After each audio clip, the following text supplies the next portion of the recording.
विपक्ष के द्वारा चलने नहीं दिया गया। समूचा विपक्ष और विशेषकर कांग्रेस पार्टी के इस प्रयास की मैं घोर निंदा करता हूं।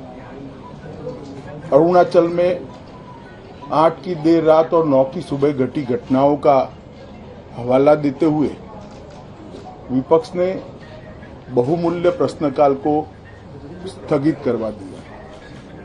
इसका कोई औचित्य इसलिए नहीं था कि पार्लियामेंट्री अफेयर्स मिनिस्टर ने स्पष्टता से कह दिया था कि 12 बजे इस देश के रक्षा मंत्री श्री राजनाथ सिंह जी इस विषय पर सदन के सामने अपना बयान रखेंगे।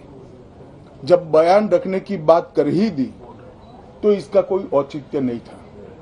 मुझे भी थोड़ा आश्चर्य लगा। फिर मैंने प्रश्नकाल के सूची को देखा तो 5 नंबर का प्रश्न देखकर मैं इनकी चिंता समझ गया। 5 नंबर के प्रश्न है राजीव गांधी फाउंडेशन के FCRA रजिस्ट्रेशन को रद्द करने के बारे में। अब उन्हीं के कांग्रेस के ही सदस्य के द्वारा ये प्रश्न पूछा गया और जवाब में बहुत स्पष्ट था।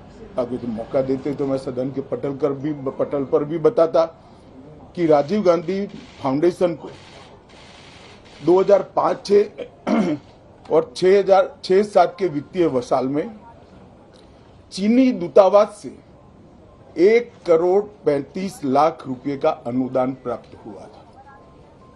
चूंकि FCRA के कानून और उसकी मर्यादाओं के अनुरूप नहीं था तो नोटिस देकर पूर्णतया कानूनी प्रक्रिया का अनुपालना करते हुए गृह मंत्रालय ने इसका रजिस्ट्रेशन रद्द किया था। फाउंडेशन ने अपना रजिस्ट्रेशन सामाजिक कार्यों के लिए करवाया है और ये जो राशि चीनी दूतावास से मिली इसका उपयोग भारत चीन संबंधों के विकास पर शोध करने के लिए ये पैसा दिया गया। अब मैं कांग्रेस पार्टी को पूछना चाहता हूं कि इन्होंने शोध तो जरूर किया होगा, क्या उनकी शोध में 1962 में जो हजारों हेक्टेयर भूमि भारत की चीन ने हड़प ली वो शामिल था क्या? और शोध इस पर किया तो रिपोर्ट क्या आई है? नेहरू जी के प्रेम के कारण सुरक्षा परिषद में भारत की स्थायी सदस्यता बलि चढ़ गई। इस विषय को उन्होंने शोध का विषय बनाया था क्या? और अगर बनाया था तो इसका नतीजा क्या हुआ? जिस वक्त गलवान के अंदर हमारे सेना के वीर जवान चीनियों से भिड़ रहे थे, उस वक्त चीनी दूतावास के अधिकारियों को कौन रात्रि भोज दे रहा था? वो उनकी शोध का विषय था क्या? अगर था तो उसका नतीजा क्या हुआ? जब उनकी सरकार थी तो 2006 में भारत में चीन के दूतावास ने पूरे अरुणाचल और पूरे नेफा पर दावा कर दिया। वो उनकी शोध का विषय था क्या? अगर शोध हुई तो उसका नतीजा क्या हुआ? 25 मई 2007 को चीन ने कांग्रेस के ही मुख्यमंत्री दोरजी खंडू को वीजा देने से इनकार कर दिया क्योंकि ये तो हमारा ही हिस्सा है अरुणाचल। ये भी शोध किया गया क्या? 13 अक्टूबर 2009 को मनमोहन सिंह की अरुणाचल यात्रा पर चीन ने आपत्ति जताई, वो आपने जांच किया है क्या?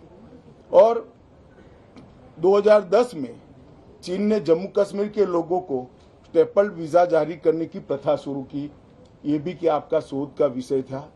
2011 में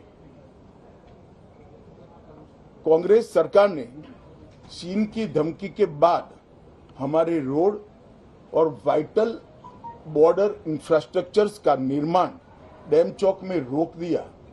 ये क्यों रोका गया, इसकी भी शोध की है। मैं कांग्रेस पार्टी को पूछना चाहता हूं, ये दोगला रवैया जनता के सामने नहीं चलता है। जनता सब देख रही है।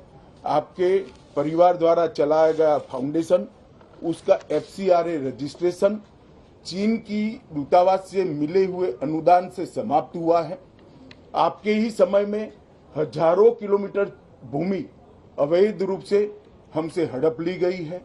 आपके ही समय में हमें मिली हुई सुरक्षा परिषद की सदस्यता आपने निजी संबंधों को बनाने के लिए चीन की भेंट कर दी है। ये सारी जनता ये सभी विषयों को जानती है। मैं इतना स्पष्ट कहना चाहता हूं कि भारतीय जनता पार्टी की सरकार है, नरेंद्र मोदी इसके प्रधानमंत्री है, और जब तक भारतीय जनता पार्टी की मोदी सरकार चल रही है, 1 इंच जमीन पर भी कोई कब्जा नहीं कर सकता। कल अपने सेना के जवानों ने जो 8 की देर रात को और 9 की सुबह को जो वीरता दिखाई है, मैं इसकी बुरी बुरी प्रशंसा करता हूं। इन्होंने घुसे हुए सभी लोगों को कुछ ही घंटों में वापस खदेड़ दिया और हमारी भूमि का रक्षण किया है। राजीव गांधी फाउंडेशन के FCRA लाइसेंस रद्द होने का एक दूसरा भी कारण था। इस्लामिक रिसर्च फाउंडेशन की जिसका प्रणेता जाकिर नायक है, जाकिर नायक को पूरा देश जानता है, उनसे भी 7 जुलाई 2011 को 50 लाख रुपया राजीव गांधी फाउंडेशन ने प्राप्त किया था।